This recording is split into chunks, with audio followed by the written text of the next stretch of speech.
예, 금요 기도에 나오신 여러분 환영하고 축복합니다. 예, 오늘 추석인데 잘 보내셨습니까? 예, 이렇게 보니까 가족별로 다 나오셨어요. 예, 그래서 분위기가 너무 좋습니다. 예, 저도 이제 오랜만에 가족 얼굴도 보고 또 사촌 형님도 오랜만에 만나고 그래서 안부도 묻고 좋은 시간 보냈습니다. 사촌 형님이 옛날에는 교회 다녔는데 요즘에 잘 안 다니세요. 안 다니는 게 아니고 꽤 교회 발끈은 지 좀 오래되셨습니다. 그래서 멀리 살긴 한데 우리 교회 이번에 초청을 하려고 했는데 오시겠다고 약속했는데 오실지 모르겠습니다. 오늘 이제 자랑과 상에 대해서 제가 이제 말씀을 드리려고 합니다. 여러분은 어떤 자랑거리 가지고 계십니까? 우리나라 사람들은 자랑하라 그러면 멍석을 깔아놔도 잘 못합니다. 다 겸손하셔서 속은 잘 모르겠습니다. 근데 외면적으로는 글쎄요, 제가 뭐 잘하는 게 뭐가 있겠습니까? 제가 무슨 자랑거리가 있나요? 없습니다. 여러분도 그러시죠? 예, 그러시는 분이 대부분인 것 같습니다. 이제 그래도 이제 자랑을 하라 그러면 주로 무슨 자랑을 하는가 하면 자녀들 자랑을 하십니다. 나이 좀 드시면은 뭐 자랑은 없는데 우리 손주 얘기도 하시고 아들네, 딸네 이런 자랑 많이 하십니다. 상은 여러분 뭐라고 생각하십니까? 여러분에게 있어서 상은 어떤 것입니까? 상이라는 것이 무슨 일을 잘했을 때 칭찬받을 만한 일을 했을 때 그때 주는 거 아니겠습니까? 옛날 제가 기억나는 게 있는데 저는 상을 초등학교 이후로는 받아본 적이 기억이 하나도 없습니다. 못 받은 것 같습니다. 근데 그 전두환 대통령 때 그때 군인들에게 전부 다 훈장을 줬습니다. 극난 극복장이라고 해서 그때 이제 뭐 광주 민주화 항쟁 뭐 이런 것도 있고 해서 그거 지나고 나서 모든 군인들에게 다 그 훈장을 줬습니다. 예. 예. 그게 상이라고 할 수 있을까 이런 생각도 드는데 보통은 상이라는 것이 무슨 대가로 주는 겁니다. 그렇죠? 여러분에게는 그런 자랑할 만한 상을 받고 계십니까? 하는 것을 제가 묻고 싶습니다.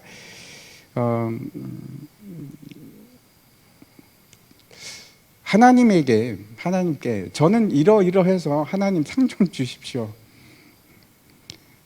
혹시 그러신 적이 있으십니까? 저는 없습니다. 생각을 못했었는데 오늘 그 본문을 보면서 그런 생각을 했습니다. 야, 하나님께 이 상을 좀 달라고 해볼까? 여러분은 만약에 하나님께서 여러분에게 상을 주신다면, 지금 주고 계신다면 그게 어떤 상이라고 생각하십니까? 오늘 그 얘기를 지금 하려고 합니다. 오늘 우리 자랑이 무엇인지 또 우리 상이 무엇인지 하는 것을 함께 나누려고 합니다. 지난 시간에 이제 그 9장 전반부에서 사도 바울이 자기 권리를 포기하는 놀라운 그런 내용을 얘기를 합니다. 이제 9장 전체가 어떤 내용인가 하면 사역자, 복음을 위해서 일하는 자에게 그 재정에 관한 얘기입니다. 사도 바울이 8장에서도 우상 제물을 가지고 그럽니다. 내가 먹을 수 있는데 고기를 먹을 수 있는데 만약에 연약한 자가 한 명이라도 그걸 이상하게 여긴다면 나는 평생 안 먹겠어, 고기를. 그런 참 저는 도저히 못할 것 같은 얘기를 합니다. 그리고 이제 오늘 재정에 관한 얘기도 마찬가지입니다. 재정에 대해서 사도 바울이 그러는 겁니다. 5가지 이유를 댑니다. 내가 왜 재정을 받을 수 있는가? 나는 사도기 때문에 그렇고 율법에서도 그렇게 얘기하고 있고 세상 관습도 당연히 그렇게 하는 것이다. 일한 만큼 대가를 받는 것이 맞다. 그렇게 얘기하고 또 성전 얘기도 합니다. 옛날에 이제 레위인들이 성전에서 일할 때 그 성전에서 나오는 그것으로 이제 먹고 살았습니다. 뿐만 아니고 이제 마지막 얘기가 예수님을 얘기합니다. 예수님께서도 그렇게 말씀하셨다. 그래서 받을 수 있는데 그래서 받겠다는 겁니까? 안 받겠다는 겁니까? 사도 바울은 내가 포기하겠다. 그렇게 얘기합니다. 그럼에도 불구하고 나는 포기한다. 재정에 관해서 나는 포기하겠다. 이렇게 얘기합니다. 이제 당시 헬라 문화를 좀 잠깐만 말씀을 드리면은 그 육체 노동하는 거에 대해서 굉장히 이제 천시하는 그런 생각을 가지고 있습니다. 육체 노동은 노예들이나 종들이나 하는 것이지 점잖은 양반이 무슨 육체 노동을 하는가? 그래서 이제 점잖은 사람들은 뭘 하는가 하면 스포츠를 하거나 여가 생활을 즐기거나 아니면 이제 철학 같은 거 그런 거 하고 그렇게 삽니다. 영적인 것은 굉장히 신성하게 여기는데 육적인 것은 천하게 여기는 겁니다. 그래서 중요한 것이 있습니다. 이 이제 깨달음입니다. 아, 내가 깨달았다. 아, 그렇구나 하는 것이 곧 신성한 거고 이제 거룩한 겁니다. 지금도 이제 그렇게 비슷하게 생각하는 사람들이 있는데 히브리 성경적인 세계관은 그거하고 많이 다릅니다. 히브리 사람들은 육체의 노동에 관해서 굉장히 중요하게 생각을 합니다. 십계명을 봐도 그렇습니다. 여러분 기억나십니까? 그 네 번째 계명이 뭐냐면 안식일에 관한 것인데 이렇게 얘기합니다. 엿새 동안은 내 모든 일을 힘써 할 것이나 행할 것이나 일곱째 날은 여호와의 안식일인즉 아무 일도 하지 말라 이렇게 합니다. 6일 동안은 열심히 일하는 것이 하나님의 명령입니다. 그래서 일하는 거에 대해서 인간의 본분이다 이렇게 이제 생각을 합니다. 그래서 모든 사람이 다 일하는 것이 맞다고 얘기하는 겁니다. 당시 이제 학자들인 랍비들도 마찬가지입니다. 이 사람들은 다 일을 가졌다고 합니다. 상업에 종사하거나 무슨 일을 했다고 합니다. 사도 바울도 그래서 하는 겁니다. 텐트를 왜 배웠는가? 그것이 지극히 텐트 수선하는 일을 했지 않습니까? 지극히 그게 당연한 일이었습니다. 랍비들에게 있어서는. 이제 사도 바울도 그래서 그 텐트 고치는 걸 아주 거리낌 없이 합니다. 근데 반면에 그리스 사람들은 그런 거는 이제 노예들에게나 맡기고 자신은 뭐 다른 우아한 삶을 살기를 원했습니다. 우리나라도 산업공상에 관한 그 유교적인 생각이 있지 않습니까? 기술이나 일하는 거 이런 거 별로 좋아하지 않습니다. 여전히 그런 생각이 있어서 젊은이들이 기술직을 안 하려고 합니다. 모두 다 뭘 하려고 하는가 하면 그냥 화이트 칼라를 하거나 아니면은 편의점에서 아르바이트 하려고 합니다. 참 이상하죠. 근데 이제 AI 시대가 와서 오히려 저는 어떻게 생각을 하는가 하면 우리가 선호하는 직업들 있지 않습니까? 의사, 변호사, 회계사 뭐 이런 것들 미래가 없습니다. 그거 다 이제 컴퓨터가 대체할 겁니다. AI가 사람이 그 컴퓨터를 따라갈 수 있는 재간이 없습니다. 그 뭐 왜 필요하겠습니까? 전문직이 될수록 더 그렇습니다.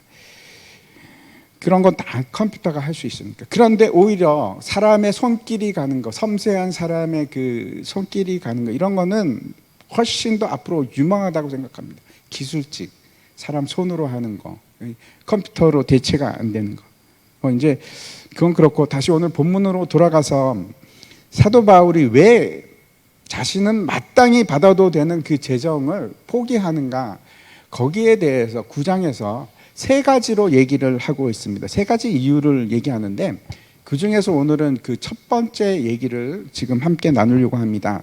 그게 뭔가 복음 때문이다 이렇게 얘기합니다. 다시 오늘 그 읽지는 않았지만 앞에 있었던 12절 말씀 한번 보겠습니다. 같이 제가 읽겠습니다. 다른 이들도 너에게 이런 권리를 가졌거든 하물며 우리일까 보냐. 그러나 우리가 이 권리를 쓰지 아니하고 범사에 참는 것은 그리스도의 복음에 아무 장애가 없게 하려 함이로다. 내가 복음을 전하는데 장애가 된다면 나는 돈을 거절하겠다 이렇게 얘기하는 겁니다. 내가 사나 죽으나 주를 위한 일이라면 그렇게 하겠다. 사도 바울이 이제 빌립보서를 쓸 때 감옥에 갇혀 있지 않았습니까? 옥에 갇혀 있으면서도 복음을 전파하는 일이라면 내가 얼마든지 이 옥에 갇히는 것도 하겠다 이렇게 얘기를 합니다. 이게 사도 바울의 첫 번째 이유입니다. 사도 바울은 그 삶의 목적 자체가 하나님의 부르심입니다. 어떻게 하면 하나님이 나를 복음을 위해서 불렀는데 그 일을 할 건가? 밥을 먹어도 그렇고 옥에 살아도 그렇고 무슨 일을 하든지 내가 어떻게 하면 하나님의 그 부르심에 합당한 삶을 살까? 내가 어떻게 하면 복음을 전파할까? 거기에 사로잡혀서 산 사람입니다. 이쯤 되면 여러분은 아마 그런 생각하실 겁니다. 나는 그건 못해. 그렇게 못할 것 같아. 사도 바울이나 그렇게 하는 거지. 난 그렇게 못 살아. 어떻게 그 삶을 그렇게 살 수 있겠어? 여러분 중에서도 그렇게 생각이 되시는 분들이 계시죠? 어쩌면 오늘 이제 이 추석에도 오신 분들은 안 그럴 수도 있겠는데, 사도 바울의 삶이 굉장히 부담스럽지 않습니까? 참 부담스러운 것처럼 여겨집니다. 여러분은 지금 한번 생각해 보십시오. 나는 뭘 위해서 살아가는가? 아마 특별히 오늘 오신 그 분들은 참 제가 생각하기에는 굉장히 그래도 하나님을 향해서 살아가고자 하는 그 열심이 특별한 분이라고 생각이 되는데, 그래도 우리 중에 일부는 이렇게 생각할 겁니다. 사실 저는 솔직히 말해서요, 저는 저를 위해서 살아갑니다. 제가 살아가는 거는 제 자신 때문에 살아갑니다. 라고 얘기할 수도 있을 거라고 생각을 합니다. 또는 이렇게 얘기하실 수도 있겠죠. 저는 사실 내 자녀들 때문에, 내 자녀가 정말 중요합니다. 저는 우리 가족을 위해서 살고 싶습니다. 라고 하시는 분도 계실 겁니다. 복음이 아니고. 사도 바울은 좀 이해할 수 없을 것 같아요. 어떻게 그렇게 삽니까? 또는 이런 말씀을 하시는 분도 계실 것 같아요. 저도 압니다. 그렇게 사는 것이 맞지요. 저도 하나님을 위해서, 영광을 위해서 그렇게 살기를 원하는데, 하지만 그 사도 바울 정도 되면, 제가 나쁜다는 것이 아니고 사도 바울 정도 사는 거는 저는 솔직히 좀 오버인 것 같아요. 저는 도대체 그렇게 안 될 것 같습니다. 그 정도까지는 가고 싶지 않습니다. 만약에 그렇게 살면 이 세상에서 무슨 재미로 살겠습니까? 복음 전하는 게 그거 외에는 아무것도 없는 삶이잖아요. 그거는 저는 좀 그런 것 같습니다. 라고 얘기하실 분이 계실지도 모르겠습니다. 우리가 이제 주일 요즘에 이제 쭉 에베소서를 우리가 같이 살펴보고 있는데, 사실 다 그 얘기입니다. 다 그 얘기입니다. 우리가 하나님의 자녀가 되는 것이 얼마나 영광스러운지, 하나님께서 부르신 그 부르심이 얼마나 우리에게 영광스럽게 만들어주는지, 그 얘기입니다. 그게 에베소서 얘기입니다. 그래서 그 뜻을 향해서, 하나님께서 우리를 부르신 그 뜻을 향해서 살아가는 것이 너무나 좋고 행복해 하는 것이, 그래서 제발 너희도 그렇게 좀 살았으면 좋겠어 하는 게 사도 바울의 얘기입니다. 그래도 우리가 와닿지는 않죠. 아니야, 아닌 것 같아. 나는 그 정도는 아니야.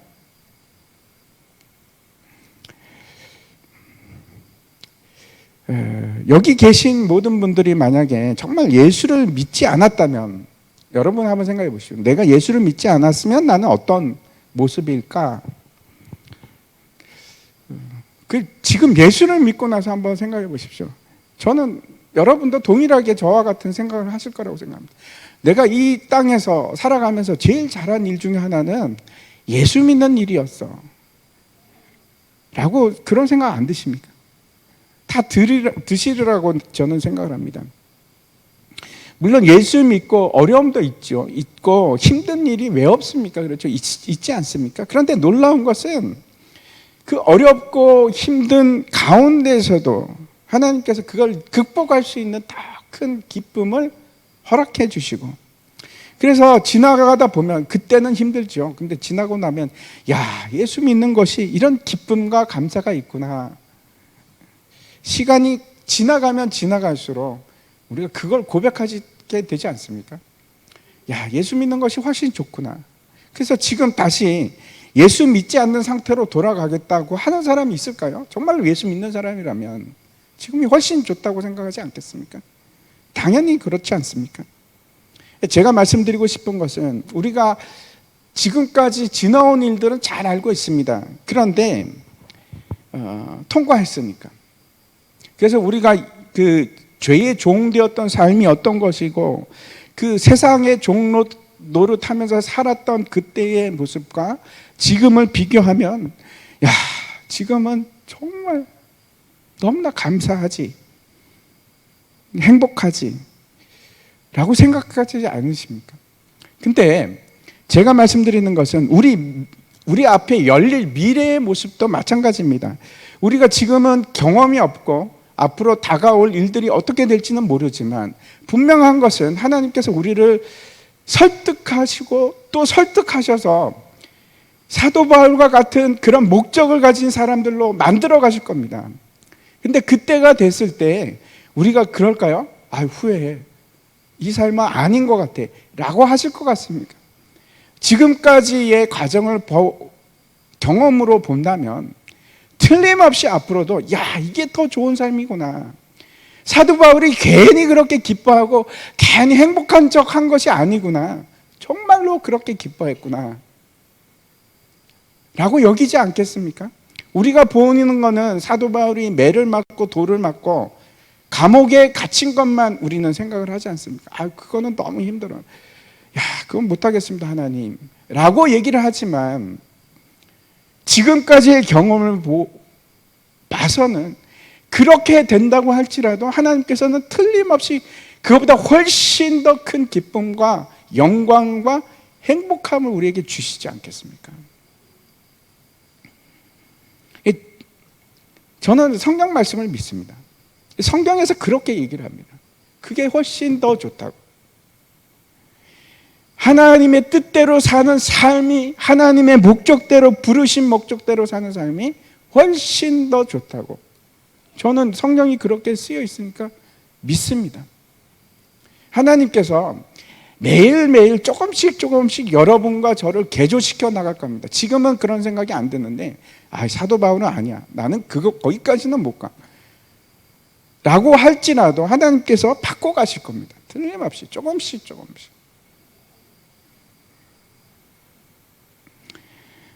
물론 이제 그 일을 당하지 않으려고 저 옆 주위에도 많습니다. 끝까지 버티는 저 하나님 저 부담스럽습니다. 그것까지는 아닙니다. 중요한 것은 그것이 우리에게 나쁜 일이어서 해도 되고 안 해도 되고 그러면은 힘들기만 하고 그런 일이면 우리 좋으신 하나님은 그런 일을 시키질 않으십니다. 제가 여태까지의 삶의 고백입니다. 안 좋은 일을 저한테 시키신 적이 없습니다. 하나님께서. 그것도 틀림없이 지금보다 훨씬 더 고퀄리티의 삶을 사는 방법입니다.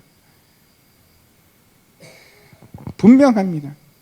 그게 정말 좋은 일이기 때문에 이 사도 바울처럼 우리가 보기에는 미친 사람같이 이렇게 살아가는데 그게 정말로 좋은 삶이기 때문에 하나님께서 우리를 그 길로 인도하시는 것이고 하나님의 고집이 웬만하십니까?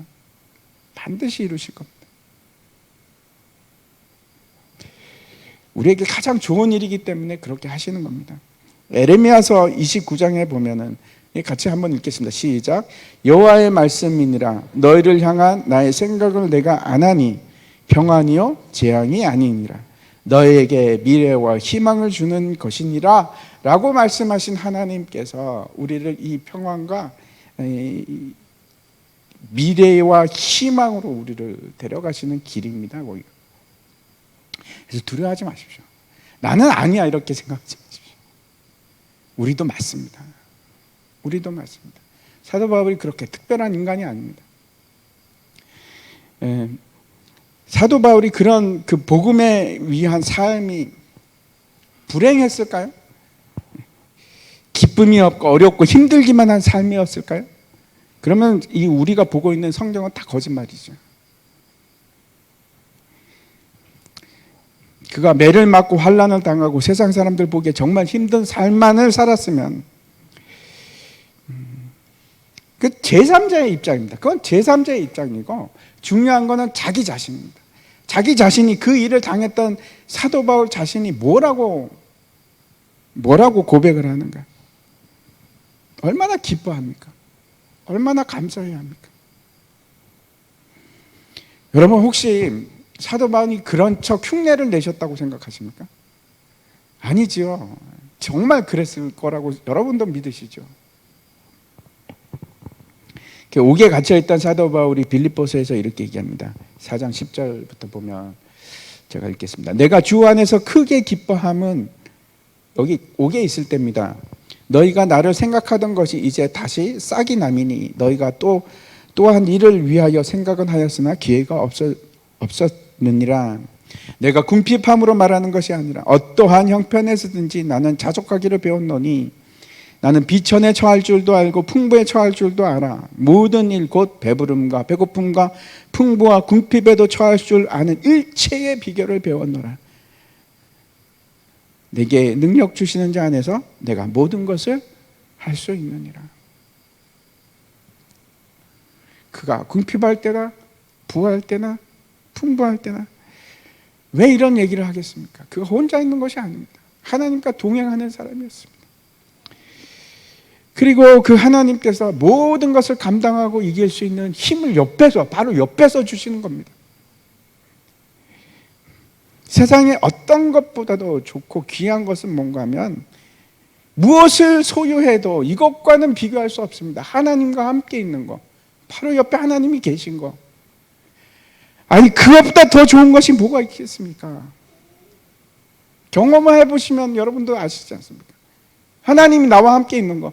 그 감옥도 아무런 문제가 안 되고, 심지어는 죽음이 내 앞에 있다고 할지라도 아무런 문제가 안 돼요.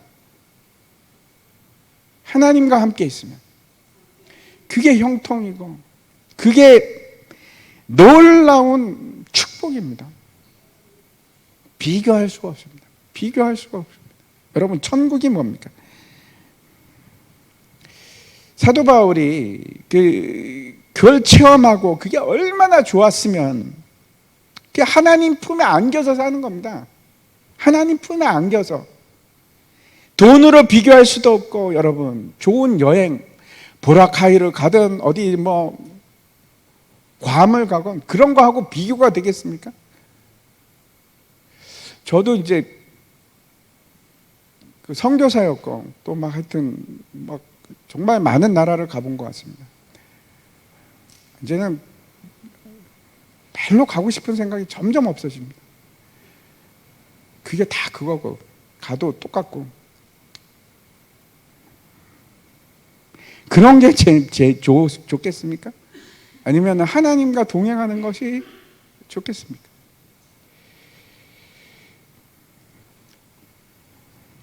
천국의 기쁨이 어떤 거냐면 계시록 21장에 보면 이렇게 얘기합니다. 내가 들으니 보좌에서 큰 음성이 나서 이르되 보라, 하나님의 장막이 사람들과 함께 있음에 하나님이 그들과 함께 계시리니 그들은 하나님의 백성이 되고 하나님은 친히 그들과 함께 계셔서 모든 눈물을 그 눈에서 닦아주시니 다시는 사망이 없고 애통하는 것이나 곡하는 것이나 아픈 것이 다시 있지 아니하리니 처음 것들이 다 지나갔음이로라. 이 땅에서는 그렇죠. 하나님과 늘 항상 동행한다는 것이 쉽지 않습니다. 근데 그게 좋음에도 불구하고 잘 안 되는데, 여러분 한번 생각해 보십시오. 천국에 가면 24시간 영원히 하나님과 함께 있는 겁니다. 그게 천국입니다. 그게 천국. 이제 이거를 제가 이 설교 준비를 하면서도 그 생각하니까 너무 기뻐서 하나님과 함께 이루 말할 수가 없습니다. 하나님과 동행한다는 것이 얼마나 감사한 일인지. 사도 바울이 어떤 사람인가 하면 살아가면서 그걸 맛본 사람입니다.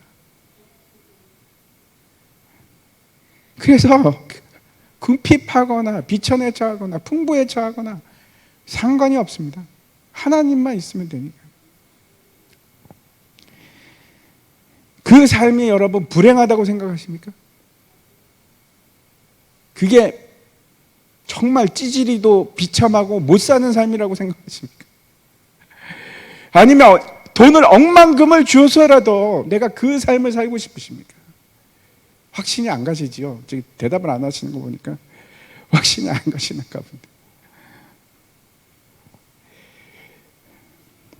물론 이제 사도 바울도 평생 맨날 하나님과 동행했겠습니까?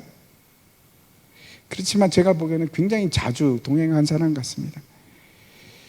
여러분 아십니까? 그 하나님과 동행하는 일은 아무 때나 그렇게 동행하는 일이 일어나지 않고, 여러분 동행하고 싶으시죠? 순종할 때 동행하게 됩니다. 하나님께서 나는 일로 가는데 하나님 나는 이쪽으로 갈게요. 동행 안 하고는 순종 안 하고는 하나님이 이쪽으로 가시겠다 했는데 나만 저쪽으로 가서는 동행이 일어날 수가 없습니다. 일어날 수가 없습니다. 그냥 기쁨으로 동행한다는 것은 내가 순종하기 시작한다는 뜻입니다. 순종하기 시작할 때 하나님과 함께 하는 겁니다. 같이 가는 겁니다. 같이 한 걸음씩 한 걸음씩 같이 가자. 다시 오늘 이제 본문으로 돌아가서 15절과 16절 한번 같이 다시 한번 읽겠습니다. 시작.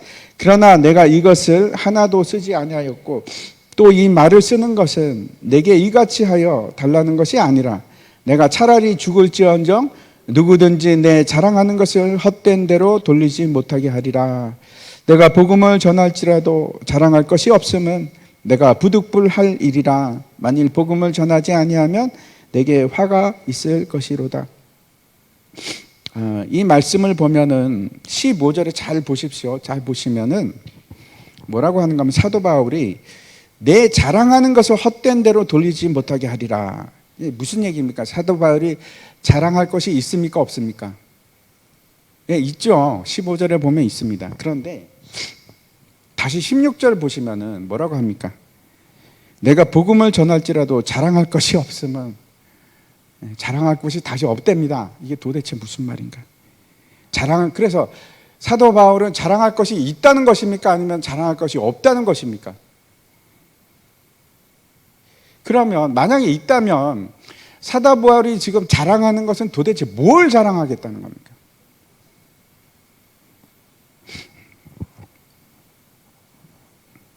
일단 자랑이라는 것이 앞으로 내세우는 거 아니겠습니까? 이제 앞에서도 제가 잠깐 보여드렸는데 안 보여드렸나?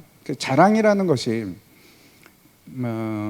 영어로 프라이드가 아니고 프라이드는 자동차 얘기하는 거 아닙니다. 프라이드가 아니고 글로리입니다. 글로리. 그러니까 영광에 가깝습니다. 영광에. 내 영광. 고린도 교회는 지식과 자랑이 넘치는 그런 교회였는데 자신을 내세우기를 즐겨하는 사람들입니다. 그래서 우리가 오해할 수 있는 것들은 이런 것이 있습니다. 여러분 이제 사도 바울을 생각하시면서 그래 사도 바울은 굉장히 똑똑한 대단한 사람이야. 가말리아 그때 당대의 최고의 학자였던 가말리아 문화에서 공부를 배우고 수석 졸업했고 수석입니다. 지금 증거는 없는데 수석 같습니다. 앞길이 구말리 같이 이렇게 막 뻥 뚫려 있고 대단한 사람인데 야 역시 그래 하나님께서 그런 사람을 쓰시지 찌질이 같은 나를 쓰겠어?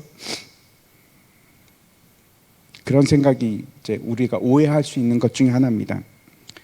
만약에 사도 바울이 그런 게 자랑이었으면 자기 지식이나 학문이나 자기 배경이 자랑이었으면 어떻게 나중에 이렇게 얘기합니까? 내 이력, 내 스펙을 내가 배설물로 여기노라.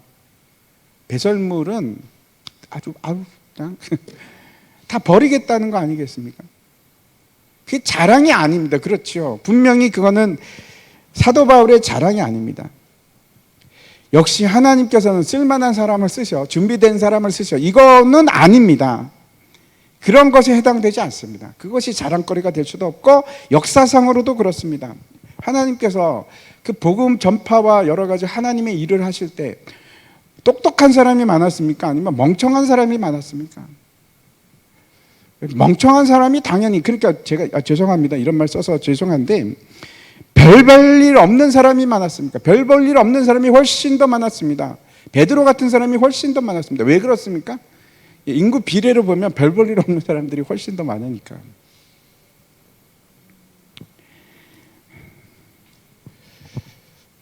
원래 그렇습니다. 똑똑한 사람은 몇 명 안 됩니다. 그래서 우리가 그 사도 바울에 대한 이상한 환상이 있는데 그래서 사도 바울이 그런 자기 이력을 스펙을 자랑스럽게 생각했는가? 아닙니다. 그걸 자랑으로 여기지 않습니다. 뭘 자랑으로 여기냐면 오히려 자기 약함을 자랑이라고 얘기를 합니다. 내 약함이 나의 자랑이다. 하나님께서 나 같은 자도 쓰시는구나. 우리가 이제 위인들을 생각할 때 흔히 좋은 면, 훌륭한 면들이 굉장히 부각이 됩니다. 그래서 이런 생각을 합니다. 세종대왕 그러면 세종대왕은 거룩한 사람이라고까지 생각을 합니다. 그럴 리가 있겠습니까? 그렇죠. 근데 그 업적 때문에 모든 것이 다 좋아 보입니다. 훌륭하고 좋았고. 아브라함 한번 생각해 보십시오. 믿음의 조상 아브라함이 대단했습니까? 예, 나중에는 대단했지요. 근데 처음부터 그랬습니까? 원래 그가 훌륭하고 믿음이 강했던 사람입니까? 아닙니다. 하나님께서 그렇게 만들어 가셨습니다. 하나님께서 그러니까 아브라함이 다른 사람이 아니고 성정이 우리와 같은 사람들입니다. 엘리야도 똑같습니다. 다르지 않습니다. 아브라함이 대단한 것이 아니고 하나님이 대단하신 것이지. 사도 바울이 우리와 처음부터 다른 사람이었는가? 하나님을 향한 그 열심이 가득 차서 주체하지 못하고 이랬는가? 아니요. 사도 바울도 나중에 죽을 때 하는 말이 내가 죄인 중에 괴수입니다. 그렇게 고백하지 않습니까? 사도 바울이 분명히 자기 자신의 그 과거의 스펙이나 이력 같은 것을 자랑거리로 삼은 것이 아닌 것은 분명합니다. 하나님께서 나를 사용하시고 나는 너희들로부터 돈을 한 푼도 받지 않아. 나는 그런 면에 있어서 떳떳해. 나는 스스로 내 쓸 것을 내가 다 알아서 챙기지 너희들한테 뭐 책임지고 그러지 않아. 그러면 그런 것이 자랑입니까? 사도 바울이 그런 것이 자랑이었을까요? 나는 너희로부터 아무것도 받지 않았다. 나는 괜찮은 사람이야. 내가 고생하고 이만하면 그래도 참 대단하지 않아? 이게 자랑이었을까요? 남한테 내가 올바르게 살고 나 폐 안 끼치고 참 난 권리 다 포기했어. 야, 한번 봐봐. 그 권리 포기한 사람 몇 명이나 돼. 난 너희들한테 돈 안 받아. 그걸 자랑으로 여겼을까요? 그러면은 아닙니다. 그렇지 않다고 얘기합니다. 그게 15절에 나옵니다. 15절 다시 보십시오. 내가 돈을 하나도 쓰지 않는 것, 달라고 하지 않는 것, 그걸 만약에 자랑이라고 여겼으면 그것이 내 자랑을 헛된 것으로 만드는 것이다라고 얘기하지 않지요. 그 헛된 것으로 만들지 말라고 얘기하는 겁니다. 그게 자랑이 아니니까. 그걸 자랑거리로 삼지 말아라 이렇게 얘기하는 겁니다. 그러면 사도 바울은 도대체 자기 자랑거리가 뭐였을까요? 분명히 15절에서 자랑이라고 얘기를 하는데 디모데전서 1장 12절 말씀 한번 보겠습니다. 같이 한번 읽겠습니다. 시작. 나를 능하게 하신 그리스도 예수 우리 주께 내가 감사함은 나를 충성되이 여겨 내게 직분을 맡기심이니. 사도 바울이 뭘 자랑하고 있는가 하면 그리스도께서 나에게 직분을 맡기시고 나를 충성돼서 충성스럽다고 하는 것이 아니고 충성되이 여기시는 겁니다. 충성된 자가 아닙니다. 교회를 핍박하고 예수 믿는 사람을 잡아 죽이려고 했던 사람입니다. 그 사람을 충성되이 여기는데 그래 이런 겁니다. 그의 자랑은 이런 것이 자랑입니다. 나 같은 자도 하나님께서 사용하시고 나 같은 자를 통해서 교회를 세우시는구나. 그 자랑하는 것이 뭐냐면 그 속에 있는 예수 그리스도입니다. 사도 바울이 자랑하는 것은 자기 자신을 자랑하는 것이 아니고 그 벌레 같은 죄인 중에 괴수라고 생각하는 그 자기 자신을 사용하시는 예수 그리스도를 자랑하는 겁니다. 그래서 사도 바울이 이렇게 얘기합니다. 고린도 후서에 보면 자랑하는 자는 주 안에서 자랑할지니라. 이 주 안에서 자랑한다는 뜻이 무슨 뜻일까요? 누구를 자랑하라는 겁니까? 예수님을 자랑하는 겁니다. 내 안에 계신 주님을 자랑하라. 내 안에 있는 주님을 영광스럽게 여겨라. 그런 뜻입니다. 그래서 사도 바울이 자랑하는 것은 자기 자신이 아니고 자기를 그렇게 사용하시는 예수 그리스도. 너무 놀랍지 않아? 나 같은 사람을 예수님이 나를 사랑하셔. 나를 사용하셔. 그게 자랑이에요. 그래서 오늘 본문 16절에 보면은 이렇게 되어 있습니다. 내가 복음을 전할지라도 자랑할 것이 없으면 내가 부득불할 일이라. 만일 복음을 전하지 아니하면 내게 화가 있을 것이로다. 내가 복음을 전하는 일꾼이 되고 그것도 돈도 받지 않고 그렇게 고생을 하면서 내가 열심히 너희에게 복음을 전했는데 그것이 내 자랑거리가 아니라 나는 자랑할 것이 없답니다.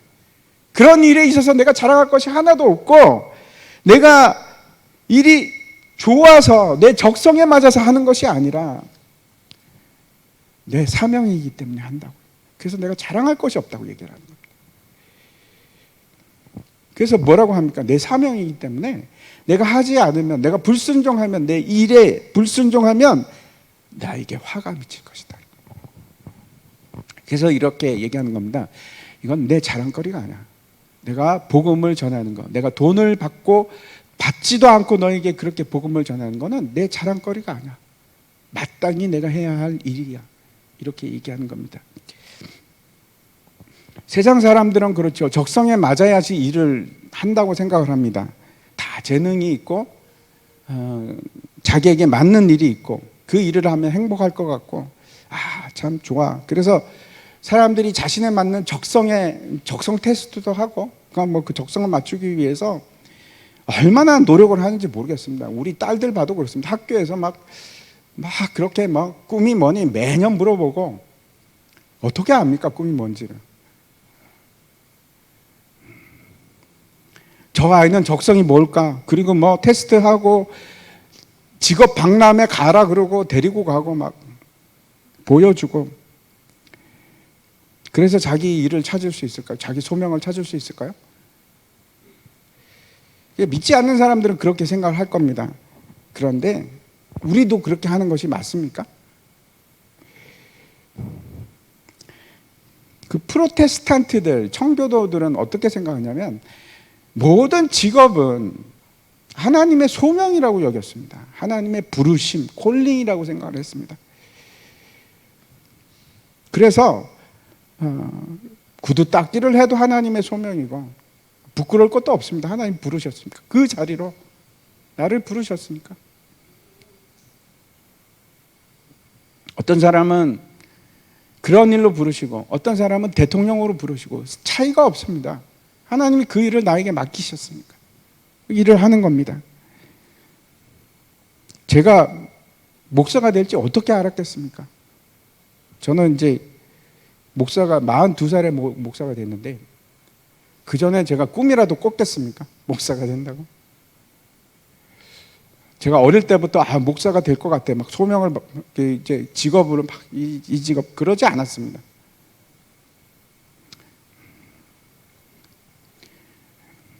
제가 다시 말씀드립니다. 내 재능이 중요한 것이 아니고 내 환경이 중요한 것이 아닙니다. 그 일을 하는데 가장 중요한 것은 하나님께서 나를 그 일로 부르셨나 하는 것입니다. 그래서 제일 중요한 것은 내 적성을 알아보고 직업 박람회 막 가보고 그런 것이 중요한 것이 아니고 하나님께 물으셔야죠. 하나님께서 정하셨는데 하나님 알게 해주십시오. 하나님께서 나를 부르시는 걸 뭐라고 하냐면 사명이라고 하는 겁니다. 그리고 우리에게 요구되는 것은 그 부르심에 대한 순종입니다. 그리고 그것은 안타깝고 힘들고 막 짜증나고 어려운 거 그런 것이 아니고 내 자랑입니다. 나 같은 죄인은 나를 부르셨네. 그래서 나를 부르신 그 예수 그리스도가 내 자랑입니다. 야, 하나님께서 이렇게 나를 부르시네. 제가 이제 한 가지 더 여러분에게 말씀드리고 싶은 것은 우리 모두는 예수님께서 부르셨습니다. 1차적으로 부른 목적이 있습니다. 사람 닦는 어부입니다. 잊지 마시기 바랍니다. 누구나 그 사명을 우리에게 허락하셨습니다. 모든 사람에게, 우리 믿는 자들에게는 그 사명을 허락하셨습니다. 그 사명이 여러분 변하지 않습니다. 그 사명은 둘 중에 하나, 내가 순종하는가 하지 않는가. 저는 여러분이 다 그 사명에는 순종하셨으면 좋겠습니다. 다시 이제 그 본론으로 돌아가서 사도 바울이 하는 말이 이 복음을 전하는 것은 내 자랑이 아니고 내 사명이다. 이렇게 얘기하는 겁니다. 그래서 이 복음을 전하는 일에 있어서 사명이기 때문에 복음을 전하는데 방해가 된다면, 장애가 된다면 나 돈 안 받을게. 그 상관없어. 라고 얘기하는 겁니다. 돈을 받지 않겠다고. 그리고 이제 17절과 18절에 이렇게 얘기를 하고 있습니다. 같이 한번 읽겠습니다. 시작. 내가 내 자의로 이것을 행하면 상을 얻으려니와 자의로 아니한다 할지라도 나는 사명을 맡았노라. 그런즉 내 상이 무엇이냐?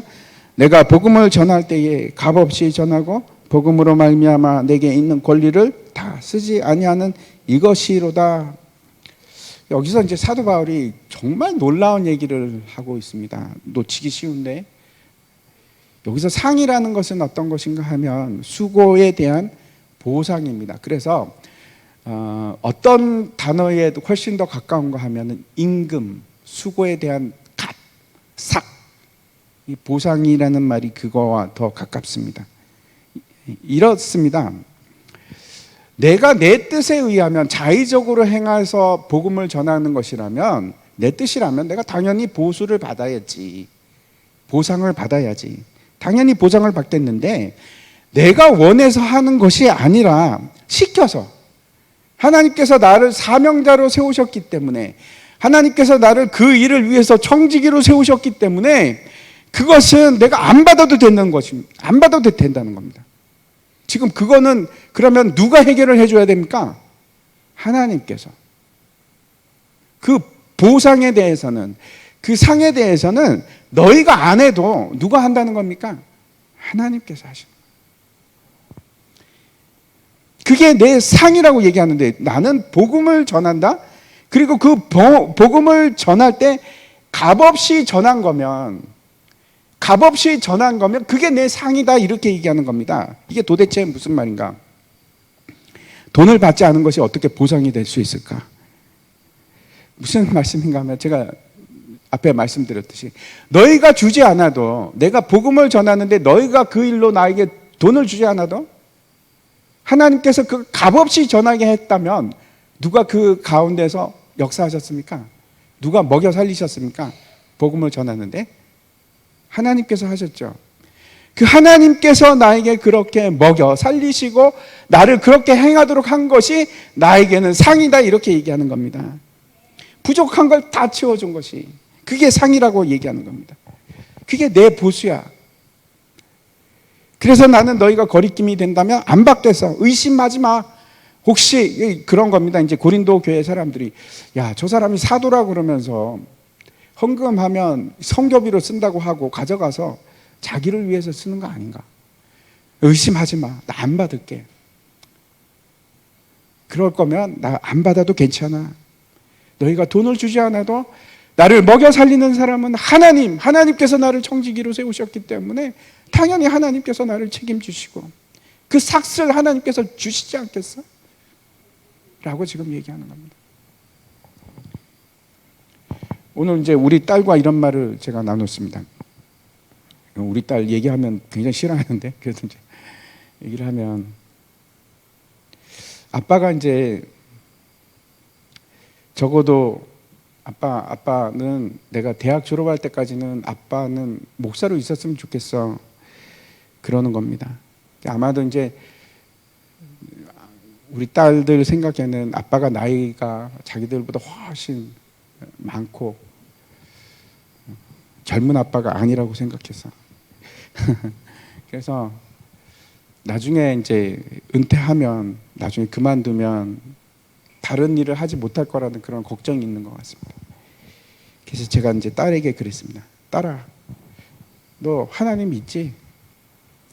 하나님께서 이스라엘 백성들을 홍해를 가르시고 기적을 일으켜서 광야로 가서 그 광야에서 먹이시고 살리시고, 예수님 봐봐, 예수님께서 저 보리떡 5개와 물고기 2마리로 그 많은 사람들 먹이셨잖아. 그 하나님이 지금도 너와 나의 하나님이야.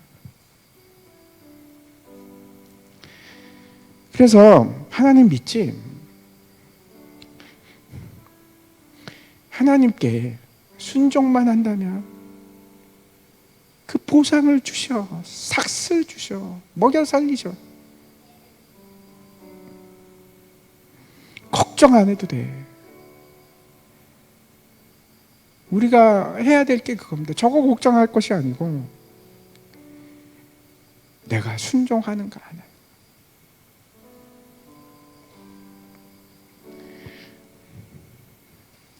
그 하나님께서 네 아빠를 이렇게 지금까지 먹여 살렸는데 앞으로도 안 그러실 것 같아? 근데 우리 아내도 거들었습니다. 옆에 있으면서. 엄마도 말이야, 신학대학원 다닐 때 돈이 엄청 많이 들어가는데 그 장인어른이 신학교 간다고, 이제 예수를 지금도 안 믿으십니다. 근데 신학교 간다고 괘씸하다고 돈을 한 푼도 안 주셨어요. 한 푼도 안 주셨어요. 근데 놀라운 거는 다 졸업했습니다. 졸업했습니다. 돈이 뭐 어떻게 됐건 하여튼 다 내고, 밀리지 않고 다 내고.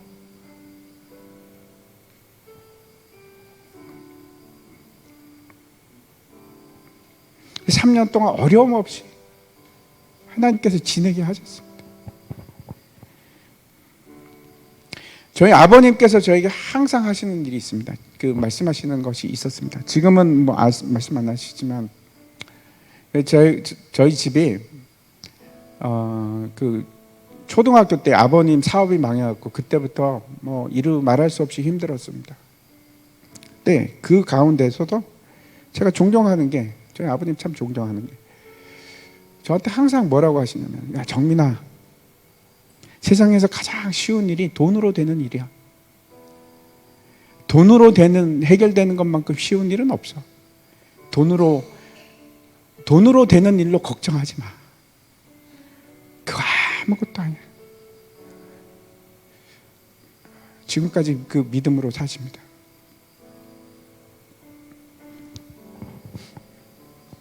우리가 먹고 사는 것은 하나님 일을 하면, 하나님께 순종하기 시작하면 그게 우리의 상입니다. 임금이고 삭시입니다. 걱정할 일이 없습니다. 우리가 하나님 나라와 그 일을 구하기 시작하면 하나님께서 이 모든 것을 너에게 더하리라. 그게 여러분 입속에서만 있는 것이 아니고 삶 속에서 그게 증명이 되셔야 돼요. 그렇게 사시는 겁니다. 그게 여러분, 하나님께 순종하며 그 나라를 위해서 일할 때 그때 주시는 것이 우리에게 상이고, 그게 상이고, 그것이 우리의 자랑입니다. 사도 바울은 이걸 너무나 잘 알고 있었습니다. 제가 다시 한번 그 자랑이 무엇인지 말씀드릴게요. 내가 아무것도 아님에도 불구하고 진짜 죄인이었는데 하나님이 나를 사용하셔서 그 하나님의 일들을 이루어 가시는 거예요. 야, 참 놀랍구나. 그 예수님 정말 놀라우시구나. 그게 우리의 자랑이고, 우리의 상은 내가 하나님의 일을 하기 시작할 때 하나님께서 나를 먹이시고 입히시고 살리시고 보호하시고, 그게 우리의 상입니다. 여러분, 나는 뭘 자랑으로 여길까? 저는 여러분 안에 있는 그 영광의 예수 그리스도가 여러분의 자랑이었으면 좋겠습니다. 나 같은 자를 살리시는, 사용하시는 하나님, 참 놀랍다. 우리에게 주어진 상은 하나님께서, 그 놀라우신 하나님께서 우리의 삶을 책임져 주시는 것입니다. 사실은 저도 이제 오늘 그 본문을 이렇게 보기 전까지는 하나님께 나에게 상을 주고 계시다는 걸 모르고 살았습니다. 저도 몰랐습니다. 근데 오늘 보고, 하나님께서 이 버러지 같은 저에게도 하나님께서 놀라운 상을 주고 계시는 거예요.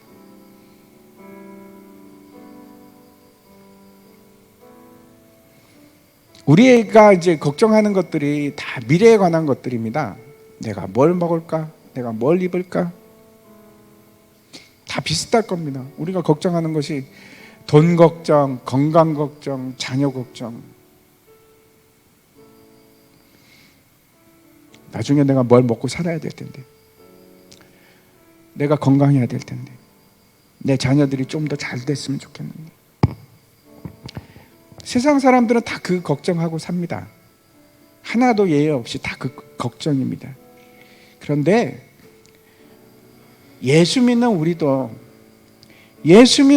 그 걱정하면서 그렇게 살까요?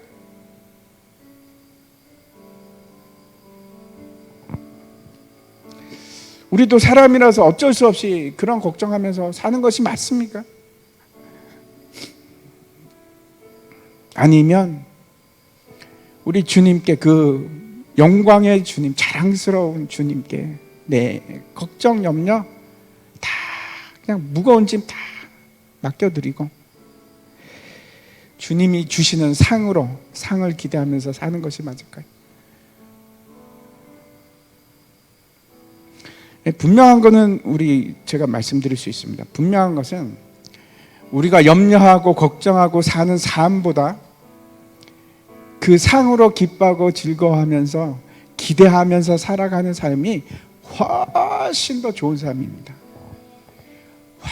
훨씬 더 고퀄리티입니다.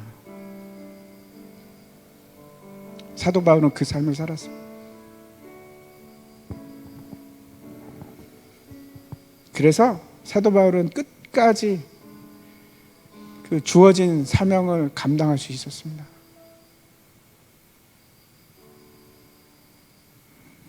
우리가 그 자랑과 그 상을 지금까지는 못 누리고 살았지만 이제 누리고 살았으면 좋겠습니다. 우리 같이 찬양하겠습니다. 오직 예수뿐이네, 은혜 아니면 살아갈 수가 없네.